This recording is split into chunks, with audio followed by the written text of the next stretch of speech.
Hello guys, আপনারা সবাই কেমন আছেন? আশা করি সবাই ভালো আছেন। আজকে আমরা যাবো মালনীছড়া টি এস্টেট সিলেটে। তো যার জন্য গ্রাম থেকে বেরিয়ে পড়লাম। এখন ভ্যানে উঠলাম। ভ্যানে আমরা পঞ্চপাণ্ডব 5 জন মিলে যাব সেখানে। তো আমরা এখন যমুনা সেতুতে, মাঝখানে আর কি কোনো ভিডিও করা হয়নি, যার কারণে আমরা টোল প্লাজায় টোল দেবো। যমুনা সেতুর টোল প্লাজা, যমুনা সেতু। এখানে অনেক সুন্দর দৃশ্য, লাইটগুলো এখানকার অনেক সুন্দর লাগে রাতে,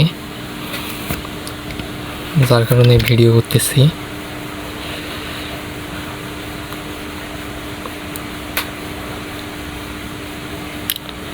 রাতের ভিউটা অনেক সুন্দর এখানকার, আবার দিনে অনেক সুন্দর, তবে দিনে আর কি করতে পারি নাই।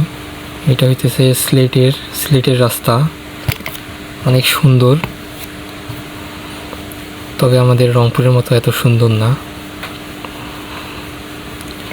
এরপর যাব আমরা মালনীছড়া টি এস্টেট। অবশেষে ঢুকলাম মালনীছড়া টি এস্টেটে। এখানে কিছু ছোট ছোট পাহাড় আছে, সেখানে চায়ের গাছ, ওগুলো অনেক সুন্দর। তো আমরা পাহাড়ে উঠবো। পাহাড়ে উঠে পড়লাম, ছোটো ভাইকে দিয়ে একটা ভিডিও করালাম। অনেক সুন্দর জায়গা এখানে। এ হচ্ছে ছোটো ভাই, এ হচ্ছে বড় ভাই বিপ্লব, হাই দিতেছে। আবার ছোটো ভাই হৃদয়, সেও হাই দিল। এখন আমি একা একা একটু বক বক করি, চশমাটা খুলে বক বক করলাম। চারদিকটা একটু দেখানোর চেষ্টা করতেছি আমাদের বন্ধুদের। খোলা আকাশ, চারদিকে শুধু চা আর চা। আশপাশে অনেক জঙ্গলও আছে।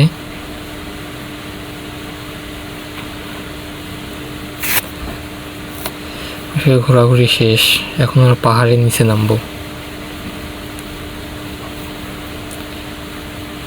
পাহাড়ের নিচে নামতেছি। পাহাড়টা ঢাল হওয়ার কারণে নামতে একটু কষ্টকর হবে।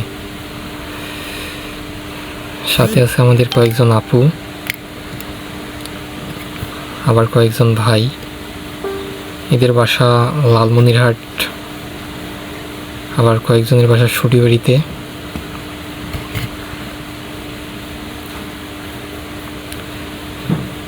নামতে একটু কষ্ট হইতেছে। এরপরে যে আমরা এখন পদ্মা সেতু পার হব। ভাইয়াটা হাই দিল। পদ্মা সেতু পার হইতে আপু একদম ঘেমে গেছে, মোটা আপু তো একটু ঘেমে গেছে। আমাদের ট্যুর মাধ্যম হচ্ছে ডিডিটিজি। আপনারা চাইলে এখানে যোগাযোগ করে যাইতে পারেন, যে কোনো জায়গায় তারা ট্যুর নিয়ে যায়।